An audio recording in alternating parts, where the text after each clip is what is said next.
भगवान शिव के बारे में प्रचलित है कि वह थोड़ी सी तपस्या से आसानी से प्रसन्न हो जाते हैं।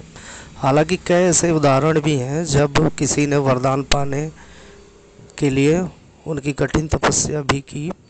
लंकापति रावण ने भी अमृत का वरदान पाने के लिए भगवान शिव को अपने 10 सिर चढ़ा दिए थे। भगवान शिव से जुड़ी एक ऐसी कहानी है जिसमें एक राक्षस ने शिव जी की घोर तपस्या की और उन्हें प्रसन्न किया। हालांकि वरदान देकर भगवान शिव खुद ही मुसीबत में फंस गए थे। बाद में भगवान विष्णु ने उन्हें उस मुसीबत से छुटकारा दिलाया था। कहानी के मुताबिक एक बार महर्षि नारद घूम रहे थे।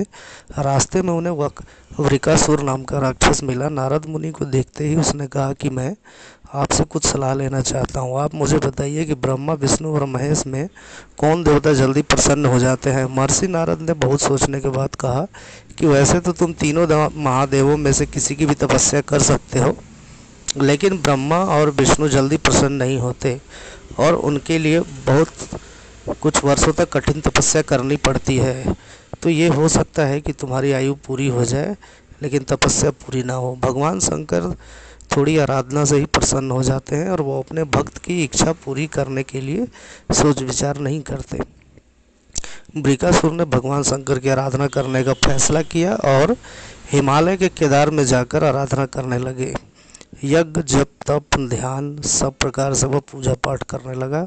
कुछ दिनों के बाद उसने सोचा कि मैं शरीर और प्राण को ही भगवान शिव को अर्पित कर दूंगा। ऐसा सोचकर वह अपने शरीर का मांस काट काट कर यज्ञ में डालने लगा, लेकिन भगवान शिव प्रसन्न नहीं हुए। परेशान होकर उसने एक दिन अपना शीश काटकर भगवान शिव को अर्पित करने का फैसला किया। स्नान ध्यान करके जैसे ही उसने खड्ग उठाकर अपना शीश काटना चाहा, भगवान शिव प्रकट होकर बोले, बस करो, तुम्हारी तपस्या पूरी हुई, मैं तुम पर प्रसन्न हूँ, वर मांगो। वृकासुर हाथ जोड़कर भगवान शिव से बोला, आप मुझे वर दीजिए कि मैं जिस प्राणी के सिर पर हाथ रख दूं उसकी मृत्यु तुरंत हो जाए। शिव जी वृकासुर की यह मांग सुनकर चिंता में पड़ गए, लेकिन वरदान नहीं देने पर देव मर्यादा का उल्लंघन हो रहा था। शिव जी वृकासुर से बोले कि तुम्हारी तपस्या व्यर्थ नहीं जाएगी। तुमने मुश्किल वरदान की कामना से तपस्या की थी, इसलिए तुम्हें तपस्या भी कठिन करनी पड़ी। जाओ, जैसा वर चाहते हो वैसा ही मिलेगा। वरदान पाते ही वृकासुर की आसुरी वृत्ति जाग गई।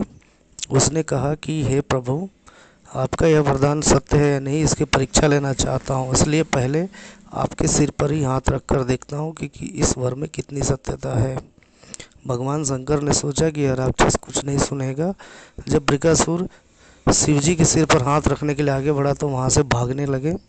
इस पर वृकासुर का क्रोध बढ़ गया। वह पीछा करते हुए चिल्लाया कि महर्षि नारद की तरह आपने भी मुझसे छल किया है।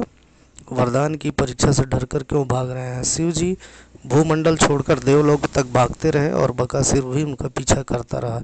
अंत में भगवान विष्णु लोक पहुँचे और विष्णु को अपनी परेशानी बताई। विष्णु जी ने हंसकर कहा कि कुछ भी हो, आपके वरदान की सत्यता तो सिद्ध करनी ही होगी। भगवान विष्णु ने योग माया से एक वृद्ध तेजस्वी ब्रह्मचारी का स्वरूप बनाया और वृकासुर की ओर चल पड़े। भगवान विष्णु को जब वृकासुर आता हुआ दिखाई दिया तो उन्होंने आगे बढ़कर उसे प्रणाम किया। उन्होंने वृकासुर से कहा कि असुर राज, कहाँ भागे जा रहे हो, लगता है आप बहुत थक गए हैं, शरीर को थोड़ा आराम दीजिए। आप सब प्रकार से समर्थ हैं, फिर भी मेरे योग्य कोई काम हो तो बताइए। अक्सर लोग अपने मित्रों और सहायकों से ही अपना काम पूरा करा लेते हैं। एक तेजस्वी ब्रह्मचारी की बातें सुनकर वृकासुर ने शिव जी के वरदान और उनकी परीक्षा की बात बताई। इस पर ब्रह्मचारी हंसा और कहा कि तुम किसके वरदान की परीक्षा लेना चाहते हो। शिव जी का तो कोई घर ही नहीं है, वह खुद भूत प्रेतों के साथ घूमते रहते हैं, वह भला किसी को क्या वर देंगे। वह देने वाले तो ब्रह्मा और विष्णु ही हैं। विष्णु जी ने वृकासुर से कहा कि तुम्हें वरदानी होना चाहिए था तो ब्रह्मा विष्णु की आराधना करनी चाहिए थी। शिव जी के पीछे बेकार दौड़ रहे हो। वरदान देने वाला तो खुद इतना शक्तिशाली होता है कि उसके वरदान का असर खुद उस पर नहीं हो सकता। उन्होंने तो तुम्हें झूठ मूठ का वरदान दिया है, तुम्हारी तपस्या बेकार चली गई। ब्रह्मचारी की बात सुनकर बृकासुर निराश हुआ। उसका मनोबल टूट गया। वह कहने लगा कि मुझे तो देवर्षि नारद ने शिव की आराधना करने को कहा था। ब्रह्मचारी ने कहा कि तुमने नारद मुनि पर भरोसा कर लिया है। वह तो ऐसे घुमक्कड़ साधु हैं जो सभी को उल्टी सलाह ही देते हैं।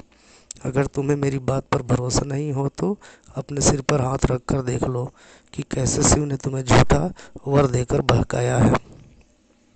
बृकासुर का मनोबल बुरी तरह से टूट चुका था। उसने ब्रह्मचारी की बात पर भरोसा हो गया कि शिवजी ने भी उनके साथ छल कर वरदान दिया है।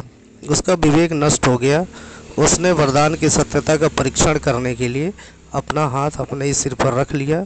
सिर पर हाथ रखते ही भयंकर अग्निपुंज प्रकट हुआ और बृकासुर उसमें भस्म हो गया। भगवान शिव, विष्णु और बृकासुर की इस कहानी में जीवन का अहम सार छुपा है। कहानी यह सीख देती है कि बिना सोचे विचारे किसी को कुछ देना और पाने वाले का कृतज्ञ हो